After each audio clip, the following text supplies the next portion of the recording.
he has a question. Okay. All right. First, tell us your first and last name and spell them for us. Ryan, R-Y-A-N, Mosier, M-O-S-I-E-R, company spokesman, Duke Energy. So what's going on this morning?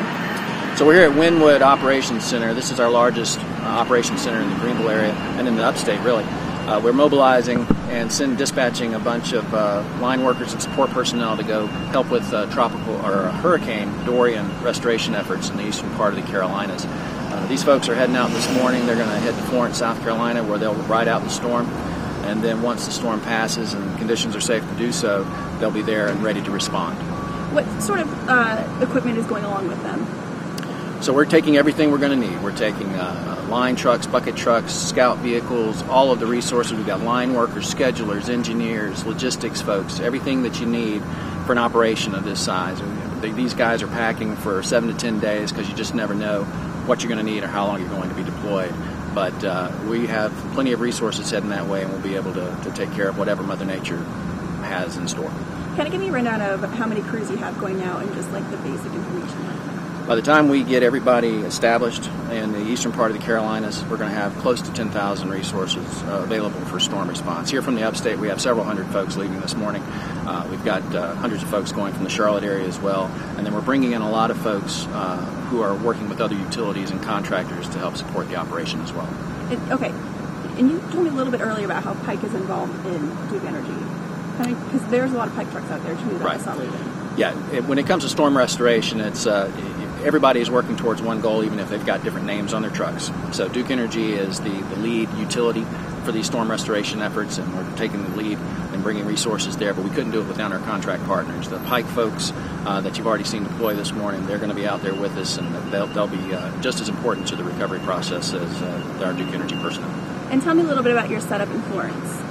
So our folks are heading to the Florence Center, the old Florence Civic Center, which is right off of Interstate 20 and 95. So we're going to have great access to roads once we know where we need to go, whether that's north, south, east, or west. And so they'll be spending the night, at least tonight and probably tomorrow night there. Once the storm passes and the conditions become safe, we'll send out our scouts, we'll recon, we'll understand what's going on, and then we'll start assigning crews to take care of the work. Why is it so important for you guys to send crews down there? The closer you are to the impacts, the less time it takes to respond. And so if our crews are near where the damage is going to occur, it just makes for a quicker restoration effort.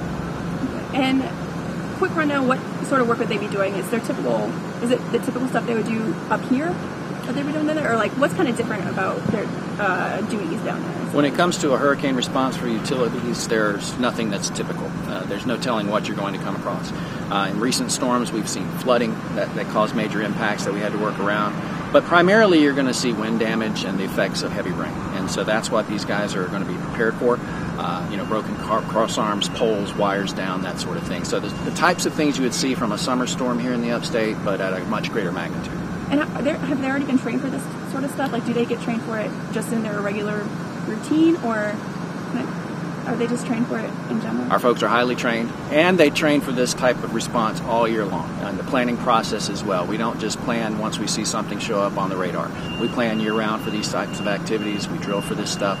Our guys train constantly. Plus, in their day-to-day, they're doing the job that they always do. They're just going to be doing it for longer hours and possibly more extreme conditions. Just got a couple minutes. Yes, sir. You want me to look at her or look at you? Look at her. Okay. And we were talking about the military earlier, but this is in many ways, this is very similar to like a mission, what do you think? The way a utility responds to a storm like this is very much like a military operation. The logistics involved, the manpower that you need, it is very similar. So when we deploy, we're taking our resources, our trucks, our personnel. We're planning on being out there for a while. We're going to basically have our own city within a city for our base. And those operations are very similar to the types that you would see from a military response. And I guess you'll have people who are not familiar with where the area they're going to, but how do you compensate for that? What do you do as far as, with mapping and that sort of thing? Talk about that. Technology is a beautiful thing, and we use some of the latest technology available to help us navigate. There are laptops in each truck. The folks use a lot of GPS technology. Sharing locations with each other to help dispatch crews quicker to locations. It's a little hard sometimes when you go into an area that's been damaged by a storm. There might not be street lights or signs. They may not be visible. And you're right. When you deploy, you're bringing folks from one area of the country to another area of the country, and they may not be familiar with that. Fortunately, the way our utility has been responding the last few years, we have a lot of folks who've operated in both sides of the state, both sides of the Carolinas, and so they've become familiar because of necessity in the storm response. But the technology is pretty significant to our response these days. One last question.